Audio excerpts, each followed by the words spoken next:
for Democrats, along with Republicans. Joining us today, Republican strategist Bob Clegg. Bob, it's always good to see you. And Democratic strategist Dale Butland. Dale, hello. All right, hello. Let's start with health care. We just heard from Attorney General DeWine. He believes it could be a 5-4 decision with all eyes on Anthony Kennedy. I mean, the political ramifications, Bob, at the end of the day, for Republicans, I would imagine if the court strikes down this law, it will be a major thing that Republicans can point to and say, we've wasted a lot of time and money on that. Yeah, I think the political implications of all of this, and I've always thought that this decision on health care is going to be one of the more, or maybe the most defining moment of this whole election for this year. But I think the impact will be kind of inverse than what we may think it's going to be. I really think that if the court strikes it down and strikes down the individual mandate, and then maybe possibly even strike down the whole bill, that I think that actually may help Democrats and energize their base more. Particularly if it's a 5-4 decision? Yeah, 5-4, and well, I mean, it's conservative liberals, you know, and the liberals are just as ideological as the conservatives are, so it's not like it's anybody's fault. We just happen to have one more on our side than they do. But also, if it's not struck down, the individual mandate, or the law, obviously, then wouldn't be either, then I think it's going to be more of a energizer for the Republican base. And, you know, and I saw James Carville, one of your, you know, great consultants this week, say that probably the best thing for the president is for the Supreme Court to strike it down. Because, I mean, he's looking at the polling, he sees that the individual mandate is just so unpopular with people that he thinks the president's election would be better if it was struck down. Well, you know, I know that's the conventional wisdom, but the truth of the matter is I actually polled the polls. And the polling indicates that what you would call Obamacare is not quite as unpopular as you might have people believe. As a matter of fact, not one poll this year, not one single poll this year has put opposition, or that is to say repeal of the thing, above 53%. And when you look down inside the numbers, like CNN's poll, for instance, you've got 37% oppose it because it's too liberal, but 10% oppose it because it's not liberal enough, and 43% say they like it just the way it is. Yeah, but look what happened to Ohio last fall when the issue was put on the statewide ballot here. Yeah, my point is that a lot of things have happened since then. Since then, one of the things that's occurred is that 3 major provisions have come into effect. Most of the bill doesn't take effect until 2014.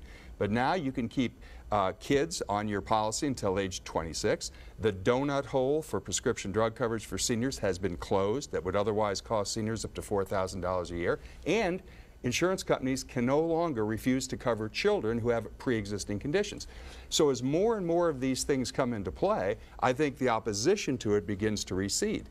So I'm not at all convinced that this is a loser. Now, Dale, this has been in place now for 2 years, and you guys said that from the beginning. Nothing's been in place. That is people, well, the law has been in place for 2 years, and you guys have been saying continually, oh, don't worry, once people know about it, they'll be more for it. Well, actually, the opposite has occurred. The more they find out about it, the more they've been against it. And I agree with you. You got to look into the polls, and you know, when you look into these polls, the intensity factor is so much on the side of opposition to the law than it is proponents. By over 2 to 1, people strongly oppose the law versus people who strongly support it. But Bob, it's not the law. What they oppose strongly is the mandate. And that's the law. That's the whole law. But it's not. All rests on the mandate. But what people really like is forcing insurance companies to cover pre-existing conditions. What people haven't put together yet, and when we had Attorney General DeWine on a moment ago, he said, oh yes, we got to take care of the pre-existing conditions, but we can't have the mandate. Well, you can't have the pre-existing coverage without the mandate. Why? And Bob, Republicans, I mean leading Republicans, supported that just a few years ago. Well, yeah, and you know what's interesting is Barack Obama ran his whole campaign in 2008 against it, so the hypocrisy is on both sides. I want to get to a couple other things. Very quick, what's your prediction? Does the law stand or fall? I think that the most likely outcome is 5-4, either for or against, or 6-3 for the law. Because I think there's a very good chance, I think when you really look at the questioning, Justice Roberts and Justice Kennedy both indicated that they are sympathetic toward... Through their questioning, though, they were awfully... Oh, no, no, no. You have to look at that questioning. And they both indicated that they were sympathetic towards some of the government's main arguments, and the government only needs one of them. I've always thought it was going to be 5-4 against the mandate. I don't have a feel for what they're going to do with the whole law itself, but I don't think it really matters because once the mandate's gone, the law's gone. Very quickly, just a short amount of time before we take a break here, but on the Kasich fracking tax idea, that's kind of, that rolled Careful off how you quick. say that. Right. But this Meet the proposal, frackers. big oil, I mean, obviously, Innovation Ohio, you don't like that very much. Yeah. I mean, but this has kind of split the Republican coalition as well. Yeah. I mean, it's no Republican likes higher taxes. However, I do understand where the governor's coming here. This could be a boom to a lot of energy companies, and I think the state of Ohio should have some ability to get some of those profits or some of that money that the companies are going to be getting. You think Niehaus and Batchelder will bring that up for a vote?